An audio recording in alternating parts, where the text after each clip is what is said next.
Muito boa noite a todos.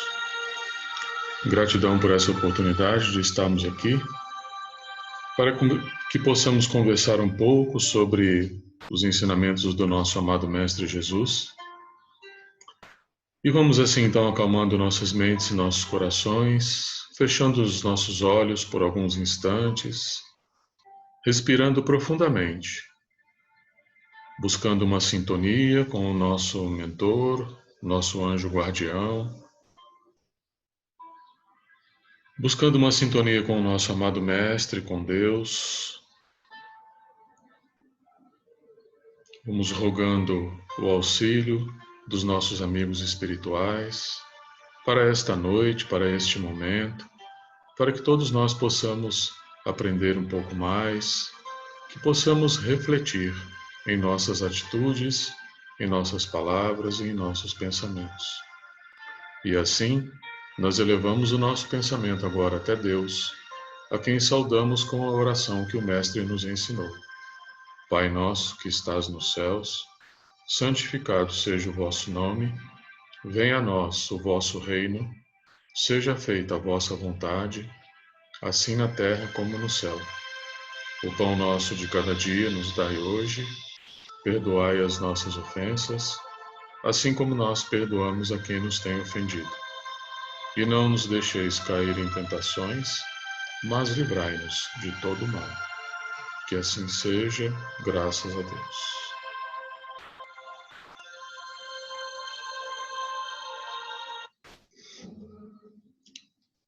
Muito boa noite.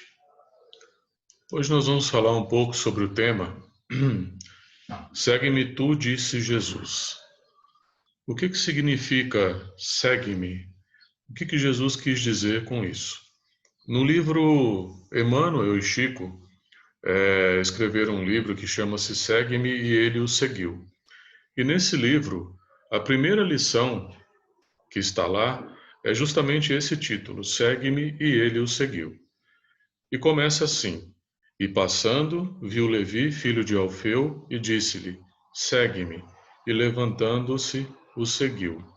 Isso está lá no Evangelho de Marcos, capítulo 12, versículo 14. O que significa isso, né? É interessante nós notarmos, observarmos que na época que Jesus esteve na Terra, por todos os cantos aonde ele andou, aonde ele passou, esse ato de se levantar e o seguir, da pessoa levantar e o seguir, sempre foi muito constante, sempre foi muito presente.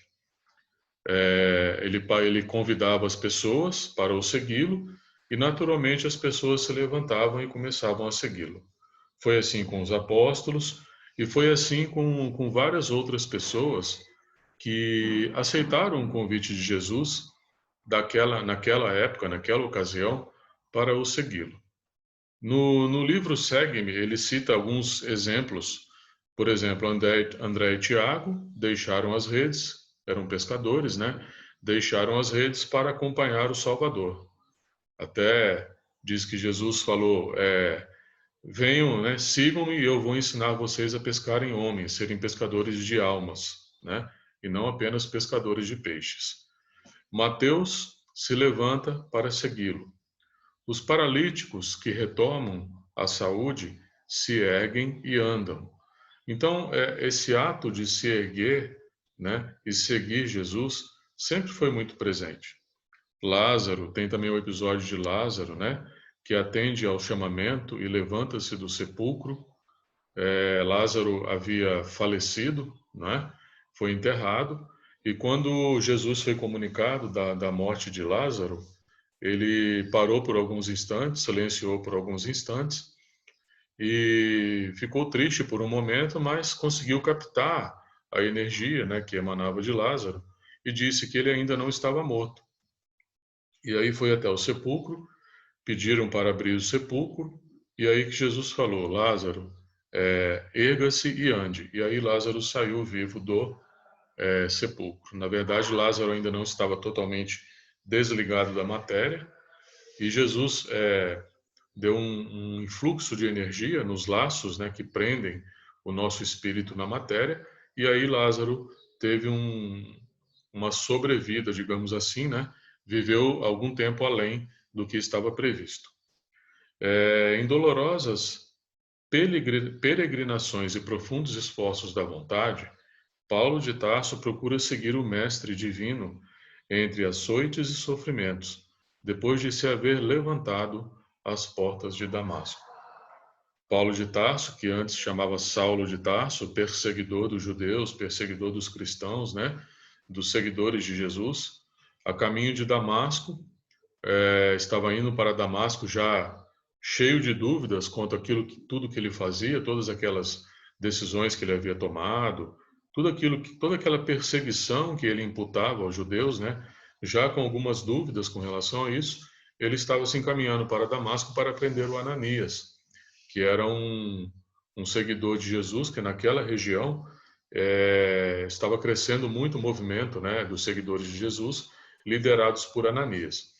E, a mando do Sinédrio, o Paulo de Tarso, né, o Saulo de Tarso, na verdade, se encaminhou para Damasco, e no caminho, enquanto ele atravessava o deserto, uma luz forte, né, muito forte, deixou-o momentaneamente cego, ele caiu do cavalo, e no meio da luz ele ouviu uma voz, que era Jesus falando com ele: Saulo, Saulo, por que me persegues? E aí Saulo perguntou: quem és tu? E ele falou: eu sou Jesus, o Cristo. E aí Saulo: o que queres de mim? Né? O que o Senhor quer que eu faça? Aí Jesus virou para ele e falou: por enquanto, né, que pediu para ele ir até Damasco e aguardar. E lá ele receberia novas orientações. E em paralelo, né, mediunicamente, o Ananias foi comunicado que era para ele ir se encontrar com o Saulo de Tarso. E aí foi que, intuitivamente, né, intuído mediunicamente, o Ananias devolveu a visão, né, física para o Saulo de Tarso, e a partir daí começou a ensiná-lo, começou a passar para ele os ensinamentos do mestre. E aí o Saulo, ele ficou tão impressionado com tudo aquilo que ele aprendeu, tudo aquilo que ele ouviu, que ele mudou até o nome dele. Ele chamava Saulo de Tarso, justamente para poder separar quem ele era, para quem ele ia ser a partir daquele momento, que ele adotou o nome de Paulo de Tarso. E esse movimento de erguer-se, né, de se levantar e seguir o mestre, foi o que ele fez também, porque ele caiu, né, do cavalo, ficou no chão, se levantou, foi até Damasco, aguardou as orientações e daí em diante, todos nós, né, conhecemos o grande trabalho que o Paulo de Tarso fez na propagação dos ensinamentos de Jesus para o mundo, né, conhecido até então. E isso, ao longo de toda a existência de Jesus, e até um pouco depois, né, foi muito comum, né? Numerosos discípulos do Evangelho, em tempos apostólicos, acordam da sua noite das ilusões terrestres, erguem-se para o serviço de redenção e demandam os testemunhos santificados no trabalho e no sacrifício.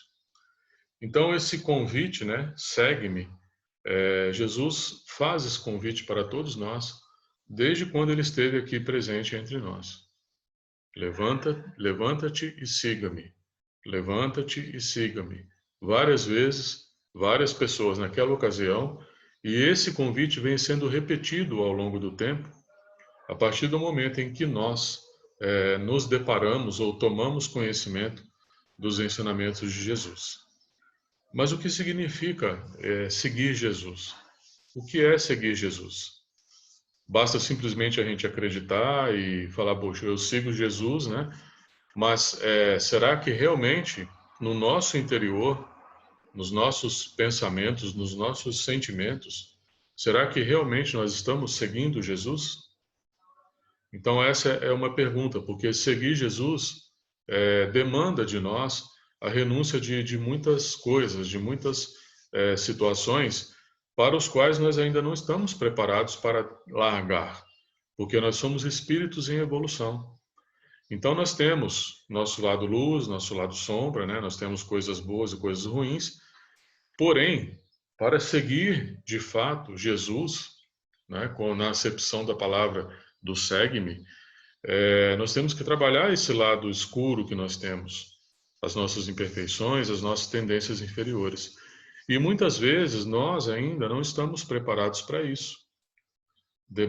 É necessário que nós façamos uma reflexão profunda em nós, visando identificar esses pontos. Primeiro passo, aceitar esses pontos escuros, porque muitas vezes nós temos uma dificuldade muito grande de aceitar quem nós somos de fato, aceitar as nossas imperfeições, aceitar esses pontos que na nossa visão assim bloqueiam a nossa evolução espiritual, mas na realidade eles fazem parte de nós.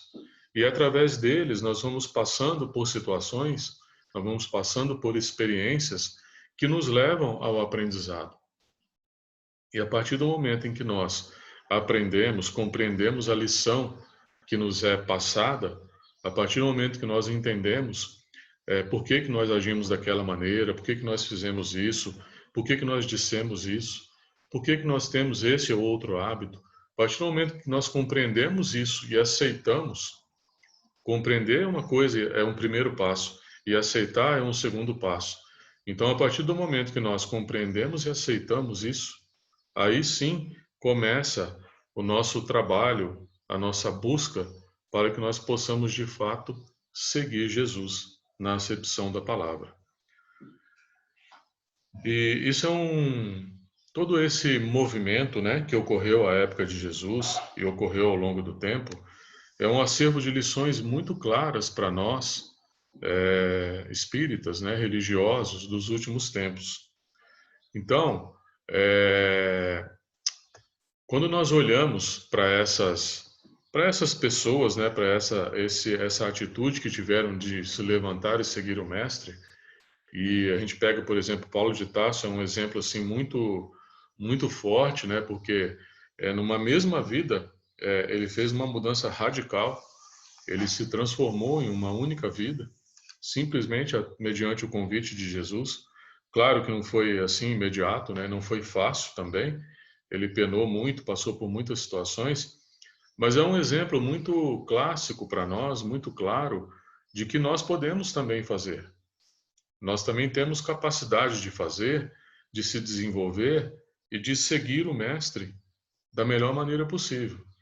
Mesmo o Paulo de Tarso, ele, com todas as imperfeições que ele tinha, com tudo aquilo que ele havia feito antes, quer dizer, é aquele lado escuro que nós estávamos falando, né? As tendências inferiores que nós trazemos, toda aquela, toda aquela perseguição implacável que ele exerceu sobre os cristãos, não o impediu de fazer depois o que o mestre pediu para ele.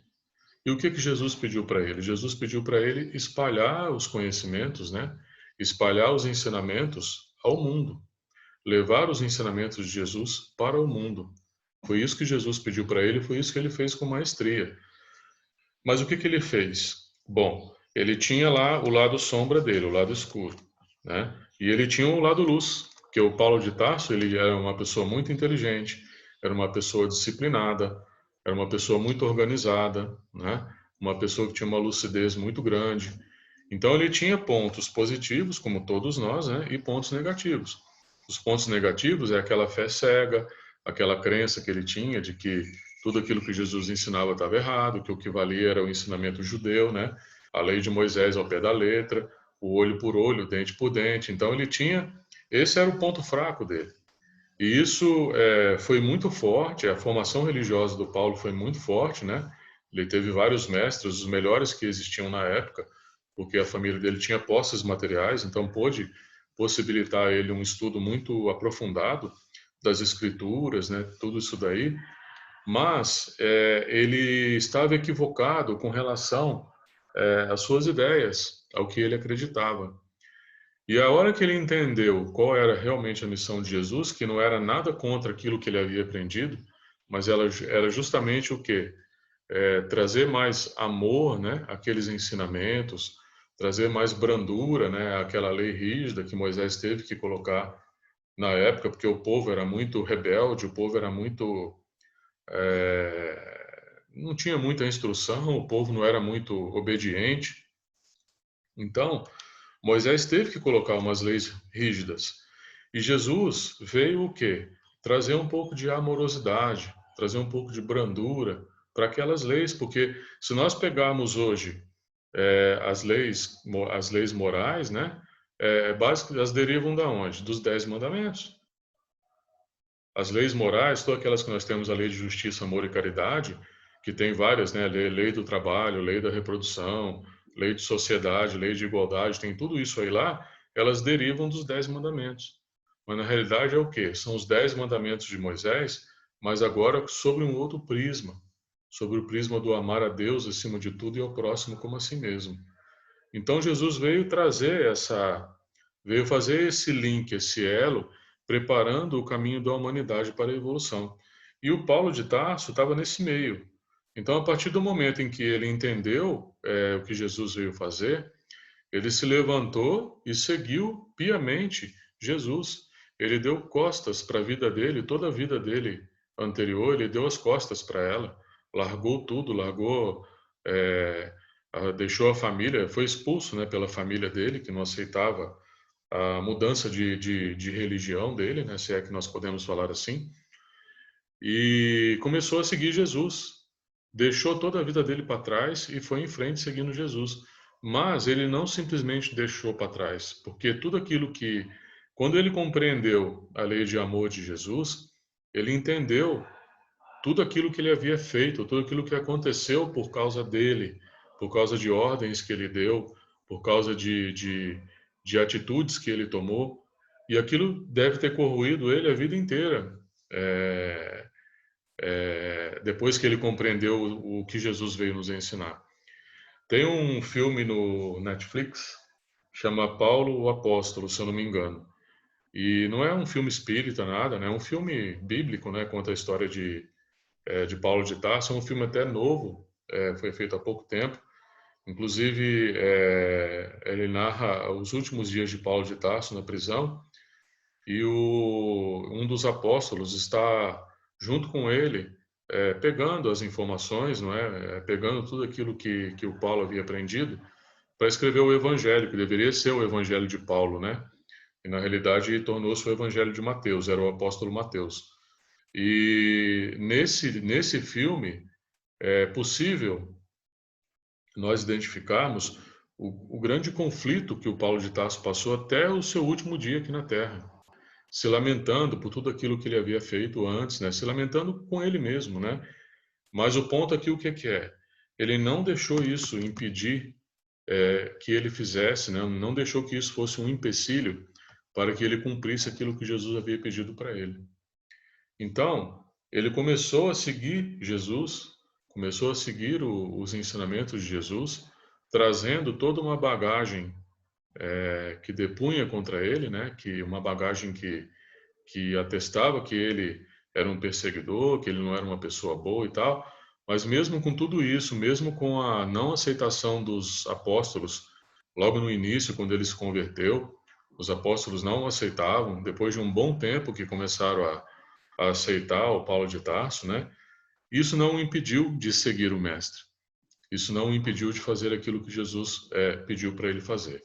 Então, o segue-me de Jesus, quando Jesus faz esse convite para nós, é isso. É nós pegarmos, né? É nós aceitarmos quem nós somos de fato, aceitar o nosso lado positivo, o nosso lado negativo e fazer aquilo que nos compete, fazer aquilo que Jesus pede para nós. E o que Jesus pede para nós? Ame a Deus e ame ao próximo como a si mesmo. As coisas são muito simples, não é? Mas tornam-se muito complicadas porque o nosso lado negativo nós temos uma bagagem negativa muito pesada ainda, muito forte, né? Um fardo muito pesado, né? Como dizem, né?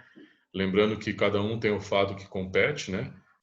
Deus não dá nem além nem a menos, cada um tem aquilo que compete. Então, se uma pessoa tem muitos desafios na vida, seja desafios na área material, na área familiar, na área social, enfim, é porque ela está preparada para passar por aquilo. Ela tem condições de passar por aquilo da melhor maneira possível. Então, quando nós entendemos esse convite de Jesus, o segue-me, é justamente a gente pegar quem nós somos, pegar a nossa essência, o nosso lado bom, o nosso lado ruim, e seguir em frente, trabalhando, e aí nós vamos aprendendo o quê? Conforme nós vamos compreendendo as situações, compreendendo aquilo que Jesus nos ensinou, nós vamos aceitando esse lado nosso, esse lado que a gente não gosta, né? Mas ele existe, ele está em nós.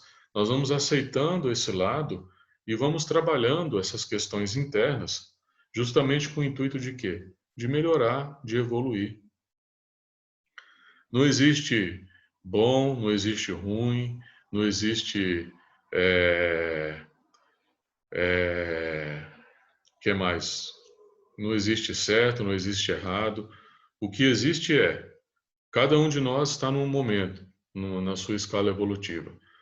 A partir do instante em que nós recebemos o convite do Mestre, que nós recebemos o convite de Jesus, como que nós vamos proceder daí em diante? Esse aqui é o ponto. Porque falar que, mas eu ainda tenho isso para trabalhar, eu ainda não superei isso, eu ainda tenho muito orgulho, muito egoísmo, não sei o quê, sou muito vaidoso. Se a gente começar a colocar essas questões, a gente não vai fazer nada, a gente não vai sair do lugar, não é? Então, nós temos que, sim, né, fazer o nosso trabalho, aceitar esse lado que nós temos que nós temos dentro de nós e seguir em frente, nos esforçarmos, se nós realmente queremos ser pessoas melhores, nos esforçarmos para isso. O exemplo de Paulo de Tarso é excelente, é maravilhoso, que mostra justamente isso, né? Muitas vezes, não digo assim, ninguém está pedindo aqui para nós abandonarmos nossa família, não é nada disso, mas muitas vezes nós vamos ter que abandonar algumas coisas que nós fazemos, algumas atitudes que nós fazemos, algumas situações que nós não queremos mais.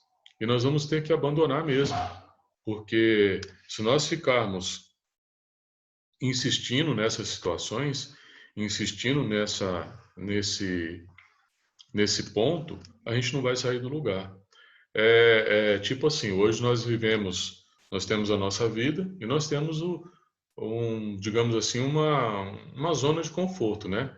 Um, um, um momento assim que está tudo bem, está tudo certo, não é? As coisas que eu não gosto, eu não mexo, deixo elas de lado e vou só as coisas que eu não gosto em mim, né? E vou só trabalhando aquelas questões em que eu sou bom, que não sei o quê. Eu tenho isso daqui, eu tenho esse lado ruim aqui para trabalhar. Mas eu não quero trabalhar ele agora, eu vou deixar ele aqui e vou focar no que é bom. Isso é uma zona de conforto. A gente fica numa região de conforto. Porque enquanto a gente não mexer aqui nesse barril de pólvora, se é que nós podemos falar assim, né? Onde estão lá todas as nossas tendências inferiores, enquanto a gente não mexer nisso, não aceitar, a gente não sai do lugar. É importante valorizar o que a gente tem de bom, com certeza. Mas o que nós não temos de bom, né, aqueles pontos menos positivos que nós temos, eles vão ser aflorados de uma maneira ou de outra. Ou nós vamos aflorá-los para que nós possamos trabalhar, ou a própria vida vai se encarregar de aflorar esses pontos, nos colocando em situações em que nós vamos ter que tomar decisões, vamos ter que fazer isso, tomar uma atitude, fazendo com que aquilo venha à tona para que a gente possa entender essas questões e trabalhar em cima delas, para que a gente possa aí sim melhorar, para que a gente possa evoluir. No livro Segue-me, esse livro que eu citei, ele fala assim, ó, que muitos cristãos adotam quase todos os seus trabalhos, nem seus trabalhos, a lei do menor esforço. Ou seja, muitos esperam pela visita pessoal de Jesus no conforto das poltronas acolhedoras. Outros fazem preces por intermédio de áudios, de vídeos, enfim, seja o que for. Alguns desejam comprar a tranquilidade celeste com espátulas generosas, como também os que, sem nenhum trabalho em si próprios, aguardam intervenções sobrenaturais dos mensageiros do Cristo pelo bem-estar na sua vida. Então, tem muita gente assim, mas o Paulo de Tarso, Jesus falou com ele. Os apóstolos, Jesus os convidou, não é? Maria de Magdala estava lá com Jesus, conversou com ele. E a gente fica ali, poxa, mas será que Jesus não vai vir falar comigo? Quantas vezes Jesus já não falou conosco através de uma mensagem, através de uma outra pessoa, através de uma música, através de um vídeo que nós assistimos, de uma palestra, né, de alguém de o Chico, uma palavra do Chico, do Divaldo, né? Esses grandes palestrantes espíritas, né? Quantas vezes Jesus já não falou com a gente por intermédio dessas pessoas, não é? Jesus tocou muitas pessoas naquela época sem ter contato com elas. Teve muitas pessoas que aceitaram e seguiram os ensinamentos do Mestre sem ter conhecido ele pessoalmente. Paulo de Tarso mesmo foi um. Paulo de Tarso não conheceu Jesus, embora estivesse encarnado na mesma época, ele não teve contato com Jesus. Mas ele ouviu, ele recebeu um convite de Jesus mediunicamente. E quantas vezes nós também não recebemos em sonhos, não é? Ou em alguma mensagem, alguma coisa que chega até nós, esse convite.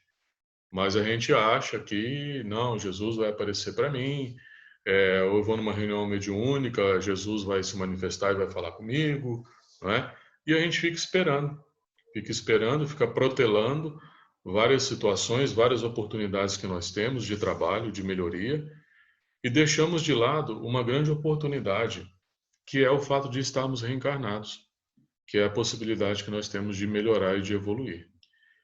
Então, que cada um de nós possa perguntar a si mesmo se nós estamos de fato seguindo Jesus ou apenas as normas, né, que as religiões nos ensinam. Isso é muito importante, porque levantar, né, erguer e renovar-se ainda é o nosso lema, ainda é o nosso propósito. Esse ato de seguir o Mestre, de se levantar e seguir o Mestre, ainda é o nosso objetivo. E quando nós chegamos na doutrina espírita, muitas vezes, muitos de nós fomos por curiosidade, porque queríamos aprender um pouco mais, fomos porque estávamos passando por um momento de provas, uma doença, a perda de um ente querido, enfim, vários motivos nos levaram, né, à religião, à doutrina espírita. Quando nós começamos a tomar contato com os conhecimentos que os espíritos nos passaram, nós começamos a compreender uma série de coisas. Tem muita gente que, a hora que toma contato com esses ensinamentos, não, não é hora, isso não é para mim, vai dar muito trabalho, eu não estou preparado ainda. Gente, quando que nós vamos estar preparados? O momento é agora. O momento é esse. Cada vez que nós reencarnamos aqui, nós estamos preparados para seguir por esse caminho, seja em que religião for. Mas o importante é sempre ter em mente esse mandamento de Jesus que vale em qualquer religião: amar a Deus acima de tudo e ao próximo como a si mesmo. Esse é o mandamento maior e esse mandamento reúne todos os outros mandamentos da lei de Moisés. Nisso resume toda a lei e todos os mandamentos, nos disse Jesus. Então, a partir do momento que nós compreendemos o sentido desse mandamento, desse ensinamento, seguir o Mestre torna-se uma coisa menos penosa. Porque, assim, a dificuldade somos nós que colocamos. O caminho, concordo, o caminho não é muito fácil. Porém, ele pode se tornar fácil à medida que nós formos nos depurando, nós formos trabalhando essas questões, o nosso lado menos positivo, o nosso lado escuro, que muitas vezes a gente não quer aceitar. Então, à medida que nós formos trabalhando essas questões, esse caminho torna-se menos penoso. Mas por que que o caminho é difícil, né? Porque nós estamos ainda em evolução. Nós somos espíritos imperfeitos, nós temos uma longa jornada pela frente e estamos trabalhando por isso. À medida que nós fomos superando, mexendo nesse barril de pólvora, fomos tirando essas coisinhas lá de dentro, botando para fora, trabalhando, o caminho vai sendo menos penoso, o caminho vai se tornando mais fácil. Então a dificuldade somos nós que colocamos, a dificuldade de seguir ou não Jesus somos nós que colocamos. Da mesma maneira que nós achamos que o caminho é difícil, não sei o quê, a gente, por achar isso, também deixa de seguir. Então, gente, tudo se resume em nós, tudo se resume naquilo que nós pensamos, naquilo que nós sentimos. Então, por isso que a gente falou no começo, né? Olhemos para dentro, que nós possamos olhar para dentro de nós, os nossos sentimentos, os nossos pensamentos, as nossas atitudes, como que nós estamos direcionando as coisas, os fatos que acontecem na nossa vida, como que nós estamos lidando com as situações, porque a todo instante acontece uma coisa aqui, uma coisa ali, nós fazemos algum comentário, alguma coisa, a gente acha às vezes que isso não vai ter problema nenhum, mas tudo tem uma consequência, tudo gera um efeito, tudo aquilo que nós fazemos gera uma consequência, gera um efeito, e esse efeito volta para nós. O que nós mandamos, nós recebemos de volta. Isso é uma lei da física, não é nenhuma lei, é uma lei do universo, não é nenhuma lei religiosa. Tudo aquilo que nós fazemos volta para nós na mesma intensidade. É a lei de ação e reação, ou lei de causa e efeito, como vocês queiram chamar. Então, se nós falamos uma palavra hoje, fulano é não sei o quê, às vezes falamos em tom de brincadeira e tal, mas com certeza isso vai se repercutir em nós em algum momento. Então, gente, que nós possamos fazer essa reflexão interna, olhar para os nossos sentimentos, olhar para os nossos pensamentos, porque está tudo interligado, sentimentos, pensamentos, palavras, ações, está tudo interligado uma coisa com a outra. Nada, o nosso organismo é uma máquina maravilhosa e tudo trabalha numa sincronia muito grande. Nós sentimos, pensamos, falamos e agimos, meio que imediato. Então, que nós possamos fazer essa reflexão interna, olhar para dentro de nós, enxergar esses pontos que precisam ser trabalhados e aceitar o convite que ele nos fez, que Jesus nos faz a todo instante. Segue-me.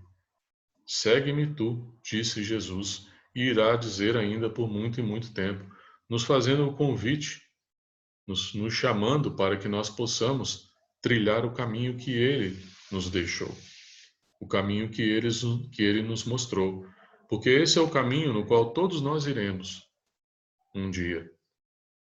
Quanto tempo isso vai demorar, somos nós que definimos. Então, agradeço pela oportunidade dessas palavras, desse bate-papo sobre o Segue-me de Jesus, rogando que todos vocês tenham aproveitado o que nós falamos aqui hoje, que nós possamos refletir nesses pontos, olhar para dentro de nós e possamos aceitar esse convite que todo dia Jesus nos faz. Quando nós oramos, quando nós ouvimos uma palestra, quando nós lemos um livro, quando nós conversamos com alguém que nos orienta, que nos dá alguns direcionamentos, todo dia Jesus nos faz esse convite. Mas, de fato, nós estamos aceitando o convite para seguir o Mestre ou não? Então, esse é o ponto, essa é a reflexão que eu deixo aqui para vocês hoje. Agradeço mais uma vez pela oportunidade e vamos então novamente fechar nossos olhos,